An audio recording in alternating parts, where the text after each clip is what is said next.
Hi, my name is Shauna Rather, and this is my sandbox for my Canvas practice. I decided to do American government since that is the content that I teach, that I've been teaching for over 22 years, that I am most familiar with, and that I have most of the information available to me to use.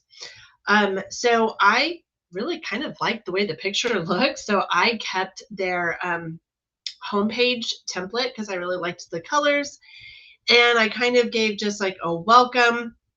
Here's the information for American government. It just tells them, which buttons, if you will, that they could use. I really like the way they look, so I kind of kept them with there. So when you get in through the home page and you click on each of the buttons, it actually does. The links do work, and it takes you to the classroom overview. What I did is I just kind of, for me, what works best is what is American government? This is what we are going through.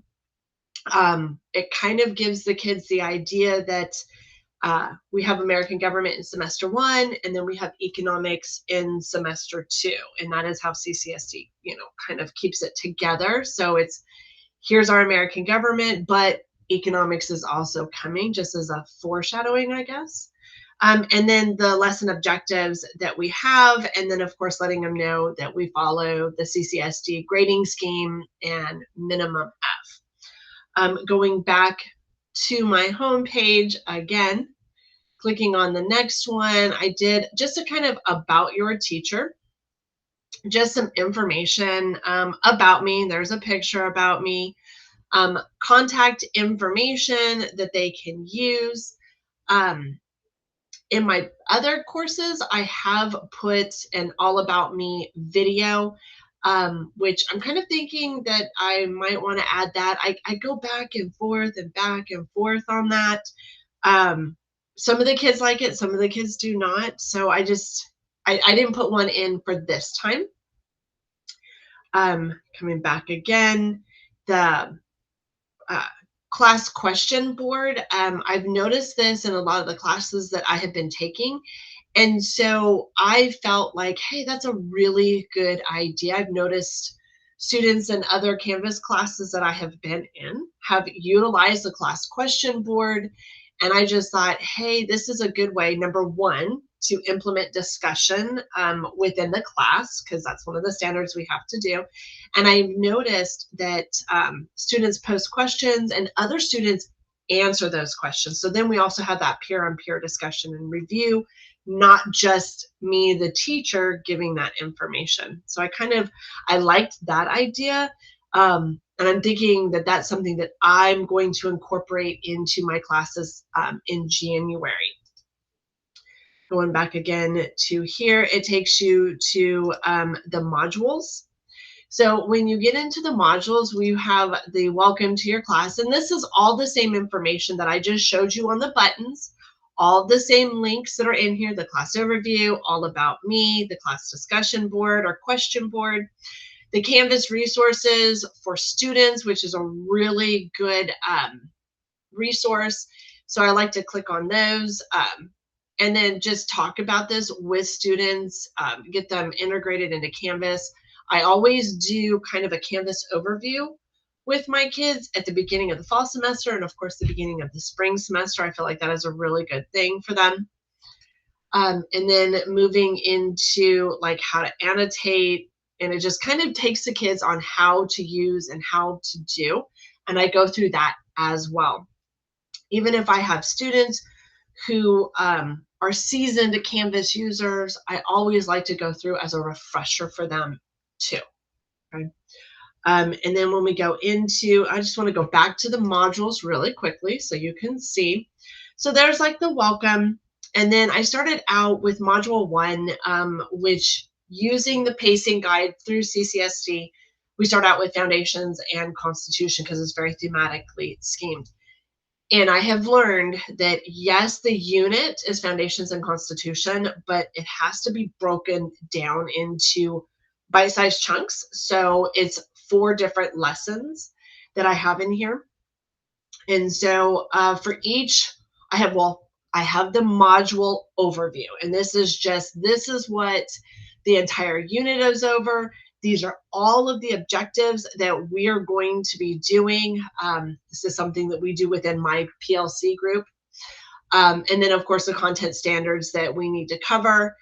And then I really like the to-do list for my students. These are the items that you need to successfully complete this module. You need to go through this. I explained to my students that there is a to-do taskbar on the side, but I also like to use this as a way to go back and, remind and show them what they have. And then, of course, you have your next, right? So you click on next, and one of the things that we have to do, one of the standards we have to do is we have to have meaningful discussion amongst our students. They need to be engaged, they need to have discussion. And since I teach online, I can't have that in-class discussion. And so the discussion posts are the way that I am able to bring that standard into my classroom. And so we always kind of like this is like a preview, if you will, kind of hey, we're getting ready to start this. What do you think? Kind of thing. Um, and so I talk about, hey, I want you to think back to what you remember from US history, what you have learned, and then answer this question because it kind of goes along with our supporting questions that we are dealing with throughout the entirety. And so they have, this question, and then they post their response, and then I get the class discussion. And I like starting my modules out that way. Just to it's a way to get them thinking in the direction that I want them to be thinking in. Um, and so I really like using class discussions. I'll come back to my modules.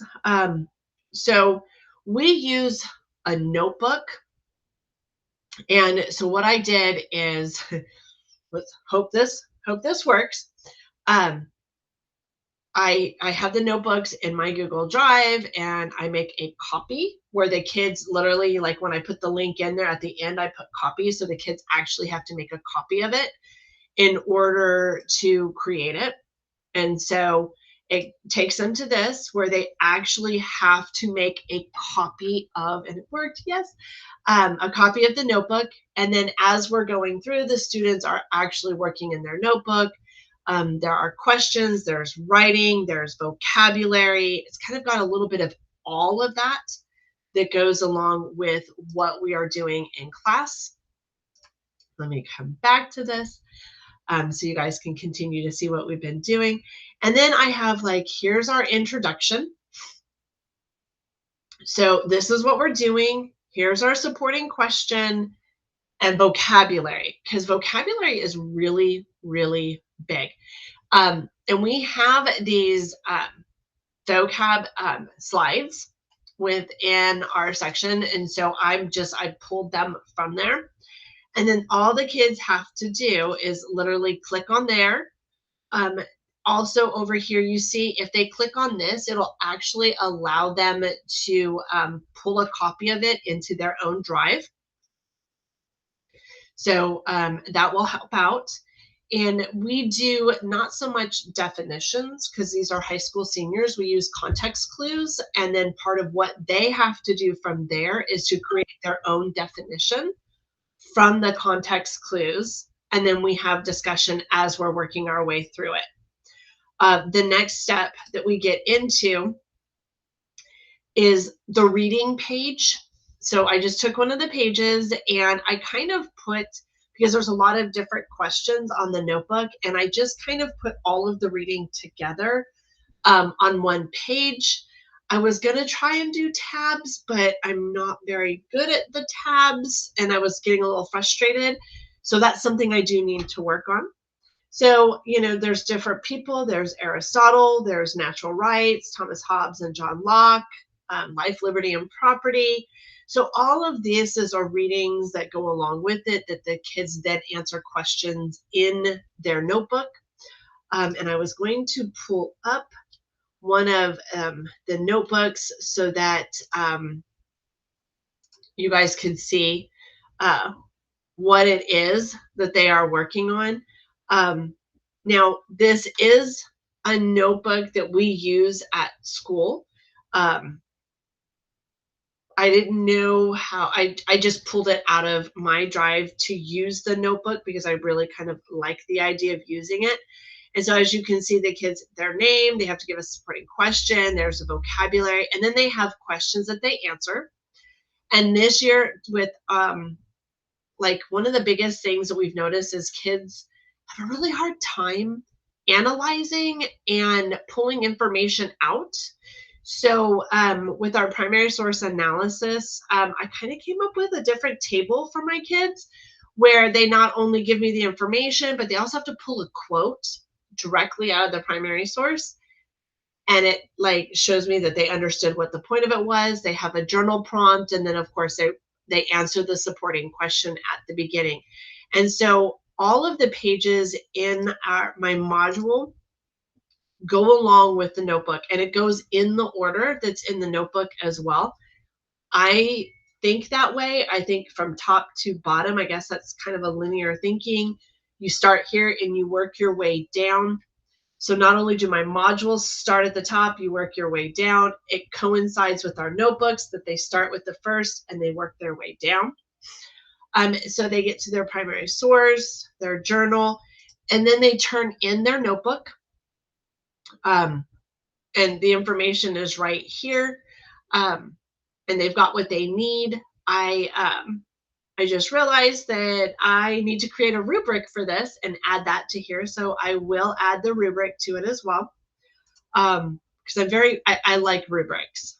It makes it really easy for the students to understand what exactly it is that they are supposed to be doing, what they are going to be graded on, and it makes it easier for me when I'm grading as well. They have a project that I really like where they basically go through the Declaration of Independence. They create a worksheet, and then at the culmination of it is they write a breakup letter like Thomas Jefferson did to King George. That's how I describe it.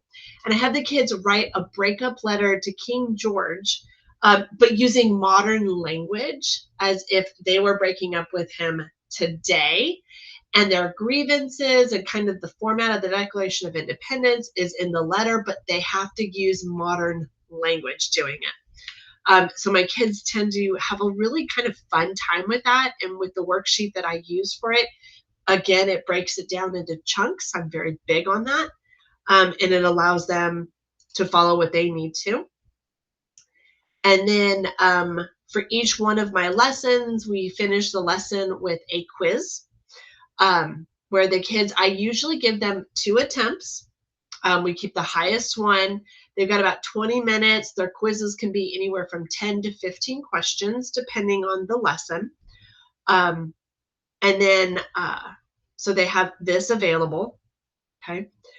And so that's how every one of my lessons, this is what works best to my way of thinking. This is how my brain works. And it so far, okay, it has worked well for my kids. And then within each of my modules, like here's module 1, each one of the lessons has a header. So it kind of breaks it up so the kids know, which one that they're doing and for so on and so forth. And then we get to the module summary overview.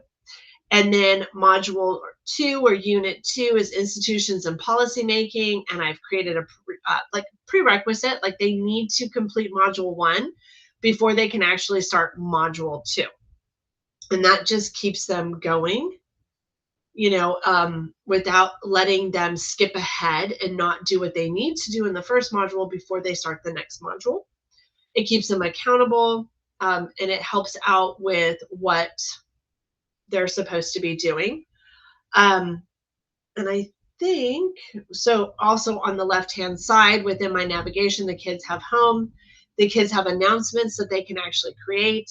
They can get their modules. They can click directly on discussions. Some of these others, like they also can click on Nearpod, Discovery Education. The other ones, not quite. But they have those available in which to click on and see their grades, etc., as they're moving. Let me go back to the home page. And so it's all here. I'm